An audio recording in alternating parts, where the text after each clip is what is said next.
క్రీస్తునందు ప్రియమైనటువంటి దేవుని బిడ్డలారా, గత ఆదివారం మనము షేము కుమారులలో 4వ కుమారుడైనటువంటి లూదు గురించి తెలుసుకున్నాం. మరి ఈ వారం మనము 5వ కుమారుడైనటువంటి ఆరాము గురించి మాట్లాడదాం. ఆరాం చాలా ప్రాముఖ్యమైనటువంటి వాడు. జల ప్రళయము 2348వ సంవత్సరంలో క్రీస్తు పూర్వం జరిగినట్టుగా చూస్తూ ఉన్నాం. మరి అదే విధంగా మనం చూసినట్లయితే ఈ ఆరాము జననాన్ని కానీ మనం చూసినట్లయితే 2330-2400 సంవత్సరాల మధ్యలో జరిగినట్టు మనం చూస్తూ ఉన్నాం. ఒకసారి ఆరాము గురించి మనం తెలుసుకోవాలనుకుంటే చాలా ప్రాముఖ్యమైనటువంటి మాటలు మనం తెలుసుకోవచ్చు. ఆరాము సంతతి వారిని అరామీయులుగా పిలుస్తూ ఉంటారు. వీరు ప్రధానంగా మురుము మెసపటేనియా ప్రాంతంలో స్థిరపడినట్లు మనం చూస్తూ ఉన్నాం. బైబిల్ గ్రంథంలో ప్రస్తుతం ఉన్నటువంటి పరిస్థితులు కానీ మనం చూసినట్లయితే ఈ మురుము ప్రాంతము ఇప్పుడు సిరియాగా పిలువబట్టాన్ని కూడా మనం చూస్తూ ఉన్నాం. ఈ ఆరాము యొక్క జాతి మాట్లాడేటువంటి భాష అరమీ భాష, అంటే అరమిక్ భాషగా మనం చూస్తూ ఉన్నాం. ఈ భాష ఒకప్పుడు మధ్యప్రాచ్యం అంతటా అంతర్జాతీయ భాషగా పిలువబట్టాన్ని మనం చూస్తూ ఉన్నాం.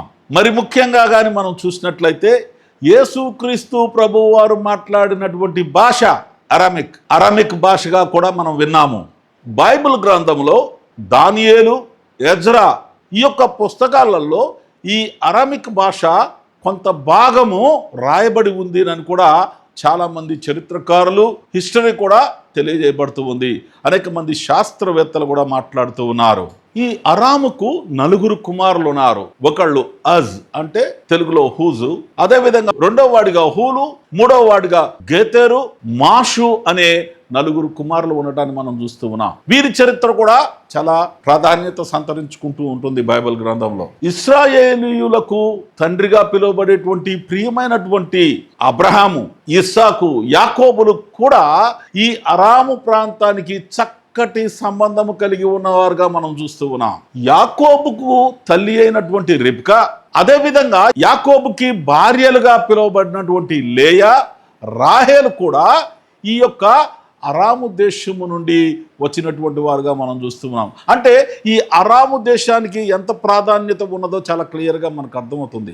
అరాము దేశానికి అబ్రహాము, ఇస్సాకు, యాకోబులు, అదేవిధంగా యాకోబుకు తల్లి అయినటువంటి రిబ్కా, ఆయన భార్యలైనటువంటి లేయా, రాహేలు కూడా లింక్డ్గా కనపడుతూ ఉంది. వీటన్నిటినీ కూడా మనం అధిగమిస్తే మరొక చాలా ప్రాధాన్యమైనటువంటిది క్రొత్త నిబంధన కాలంలో యేసుక్రీస్తు ప్రభు వారు మాట్లాడినటువంటి మాట అరామిక్ భాష. ఈ అరామిక్ భాష గురించి మనం తెలుసుకున్నట్లయితే అది క్రీస్తు పూర్వము 1100-1200 సంవత్సరాల కాలంలో ఈ భాష మాట్లాడబట్టాన్ని మనం చూస్తూ ఉన్నాం.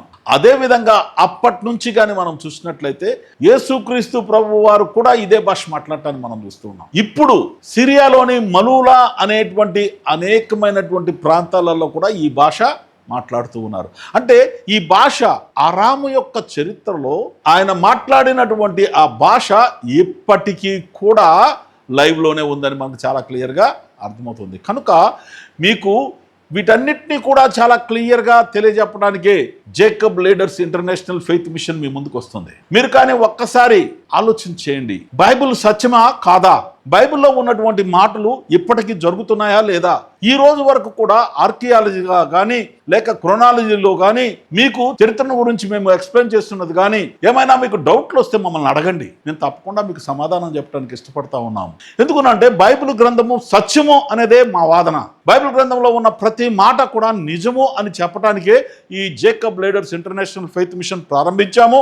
మీరు ఈ Jacob leaders international faith mission లో పాల్గొనండి. మీరు JLIF మిషన్ యూట్యూబ్ ఛానల్ కానీ మీరు సబ్స్క్రైబ్ చేసుకొని అదేవిధంగా లైక్ చేసి మీరు అందరికీ ఫార్వర్డ్ చేసి సువార్తను ప్రకటించేవారుగా కావాలని మేము ప్రభునామం పేట మిమ్మల్ని అందరినీ కూడా కోరుకుంటూ ఉన్నాం. దయచేసి ప్రతి ఒక్కరు కూడా పాల్గొనండి. మీరు ఈ యొక్క సువార్తను ఇతరులకు పంచండి అని చెప్పి యేసుక్రీస్తు నామం పేట మిమ్మల్ని అందరినీ కూడా ప్రార్థిస్తూ ఉన్నాము. May God bless you everybody.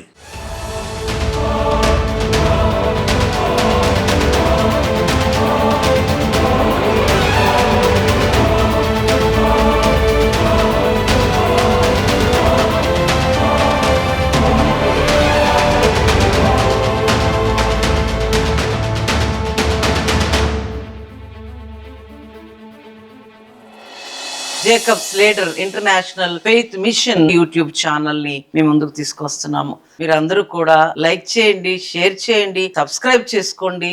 దేవుడి మాటలు దీవించును గాక. ఆమేన్.